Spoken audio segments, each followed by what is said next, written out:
اعوذ باللہ من الشیطان الرجیم۔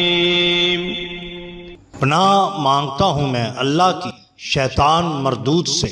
بسم اللہ الرحمن الرحیم۔ شروع اللہ کے نام سے جو بڑا مہربان نہایت رحم والا ہے۔ دا باٹم لائن کے ناظرین کرام، السلام علیکم۔ محترم ناظرین، ہم اپنی آج کی ویڈیو میں حضرت بابا تاج الدین سرکار ناگپوری کی چند کرامات آپ کے سامنے پیش کریں گے جو یقیناً آپ کے لیے دلچسپی کا باعث ہوں گی۔ ناظرین کرام، شہنشاہ ہفت اقلیم، تاج الملت، حامل علم لدنی، واقف اسرار کائنات، حضرت بابا تاج الدین سرکار ناگپوری کی ذات بابرکات پر کچھ بولنا سورج کو چراغ دکھانے کے مترادف ہے۔ حضرت بابا تاج الدین سرکار کے نواسے اور سلسلہ عظیمیہ کے بانی ابدال حق کلندر بابا اولیاء کراچی والے فرماتے ہیں، نانا تاج الدین جیسی برگزیدہ ہستی 3500 سال میں اللہ تعالیٰ اپنے خصوصی کرم سے پیدا کرتا ہے۔ یہ ساری کائنات 4 نورانی آبشاروں پر قائم ہے۔ نانا تاج الدین کی عظمت کا حال یہ ہے کہ نور اور تجلیات کی ان 4 آبشاروں کو اپنے اندر اس طرح جذب کر لیتے ہیں کہ ایک قطرہ بھی ادھر ادھر نہیں ہوتا۔ رسول اللہ صلی اللہ علیہ وسلم سے قربت کا عالم یہ ہے کہ حضور رحمت العالمین صلی اللہ علیہ وسلم نے اپنے اس فرزند کی کبھی کوئی بات نامنظور نہیں کی۔ حضور تاج سرکار کے معمولات کچھ اس طرح کے ہیں کہ واقعی کا زمانہ قیام ہو یا پھر شکر درہ کا درے سکونت، لوگ دیکھتے ہیں کہ بابا صاحب ابھی ندی کے کنارے بیٹھے ہوئے ہیں تو کچھ دیر بعد جنگل میں کسی درخت کے نیچے تشریف فرما ہے۔ شکر درہ میں صبح 4 بجے بابا صاحب کی خدمت میں چائے پیش کی جاتی تھی اور اس وقت سے لوگ آپ کے گرد جمع ہونا شروع ہو جاتے تھے۔ بابا صاحب کبھی چائے پی لیتے، کبھی کسی کو دے دیتے، کبھی کچھ پی کر باقی حاضرین کو عنایت کر دی جاتی۔ سورج نکلنے کے بعد بابا صاحب اکثر محل سے باہر نکلتے۔ شکردرہ محل کے باہر دکاندار، راجا کے نوکر اور زائرین اپنے اپنے کاموں میں مشغول رہتے، لیکن ان کی منتظر نظریں وقفے سے محل کے دروازے کی طرف اٹھ جاتی اور جو ہی بابا صاحب محل سے باہر آتے ایک شور بلند ہوتا کہ بابا صاحب آ رہے ہیں، بابا صاحب آ رہے ہیں۔ مٹھائی والے مٹھائی لے کر دوڑتے، پھول والے گجرے لے کر بھاگتے اور زائرین بابا کے پیچھے چل پڑتے۔ عقیدت مند پھول نچاول کرتے، کوئی بڑھ کر گجرا گلے میں ڈال دیتا۔ بابا صاحب چلتے چلتے کسی مقام پر بیٹھ بھی جاتے، لوگ پھول اور مٹھائی پیش کرتے، کوئی نظر پیش کرتا، بابا صاحب بڑبڑاتے ہوئے سائلین کو جواب دیتے رہتے۔ ہجوم کی وجہ سے بابا صاحب کا شفقت بھرا لہجہ کبھی کبھی پیار بھری ڈانٹ میں بھی تبدیل ہو جاتا تھا۔ خفا ہو کر مار بھی دیتے تھے، لیکن فدائین کبھی پیچھا نہیں چھوڑتے تھے۔ بابا صاحب کبھی شہر کی طرف جاتے اور کبھی جنگل کا رخ کرتے۔ جنگل کی طرف پیدل بھی چل دیتے، لیکن اکثر سواری پر جاتے۔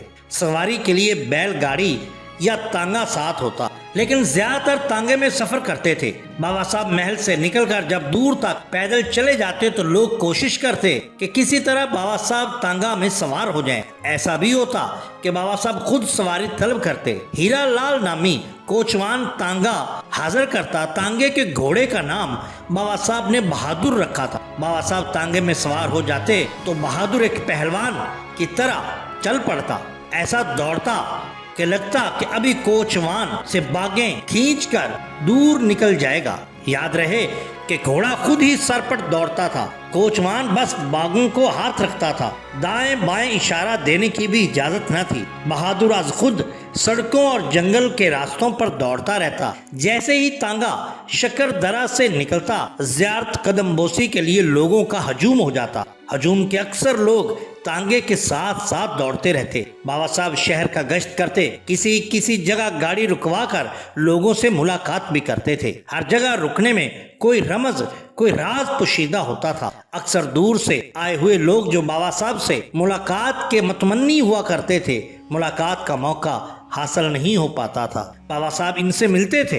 ایسا بھی ہوتا کہ کہیں رک کر مصیبت زدہ اور پریشان حالوں کو تسلی دیا کرتے تھے۔ اسی طرح کا واقعہ بیان کیا جاتا ہے کہ ایک رات بابا صاحب کی خدمت میں کھانا پیش کیا گیا تو انہوں نے فرمایا پہلے ہمارے مہمان کو کھلاؤ جو درخت کے نیچے ٹھہرا ہوا ہے، تب میں یہ کھانا کھاؤں گا۔ لوگوں نے کئی جگہ دیکھا مگر کسی ایسے شخص کو پانے میں ناکام رہے جس کے بارے میں بابا جی نے فرمایا ہو۔ بابا صاحب سے دوبارہ کھانے کی درخواست کی گئی تو وہی پہلے والا جواب ملا، ہمارے مہمان کو کھلاؤ پھر ہم کھائیں گے۔ ایک دفعہ پھر تلاش میں نکلے، دور کہیں دیکھا تو ایک درخت کے نیچے کوئی صاحب بیٹھے نظر آئے۔ لوگوں نے ان کا حال پوچھا تو پتہ چلا کہ کسی دور دراز جگہ سے مفلسی کے عالم میں آئے ہیں اور بابا صاحب سے ملاقات کا اشتیاق رکھتے ہیں۔ یہ سن کر لوگوں نے کہا بابا صاحب نے آپ کے لیے کھانا بھجوایا ہے۔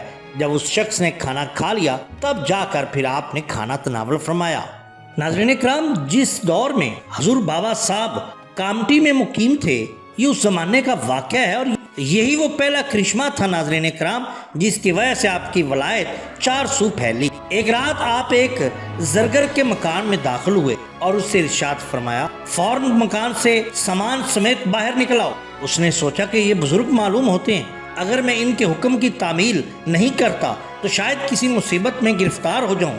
چنانچہ اس نے گھر سے سامان نکال لیا اور مکینوں کو بھی باہر بھیج دیا۔ ابھی ان کا باہر نکلنا تھا کہ اچانک اس مکان میں آگ بھڑک اٹھی، ایسی بھڑکی کہ پورے کا پورا مکان ہی جل گیا۔ اسی طرح بیان کیا جاتا ہے کہ ایک مرتبہ ڈاکٹر عبدالحمید صاحب نے ایک تقریب میں شرکت کے لیے بامبے جانے کا ارادہ کیا اور حضرت بابا جان تاج الدین سرکار کی خدمت میں حاضر ہو کر اجازت چاہی۔ آپ نے فرمایا مت جاؤ، راستہ تمہارے لیے خطرناک ہے، سفر تمہارے لیے درست نہیں۔ جب انہوں نے زیادہ اصرار کیا تو آپ نے کہا چلیں ٹھیک ہے رکو۔ وہ رک گیا۔ آپ نے درخت سے ایک پتا توڑا اور اس پر کچھ آیات پڑھی اور فرمایا کہ اس کو ساتھ لے جاؤ۔ ڈاکٹر صاحب مرحوم بامبے روانہ ہو گئے۔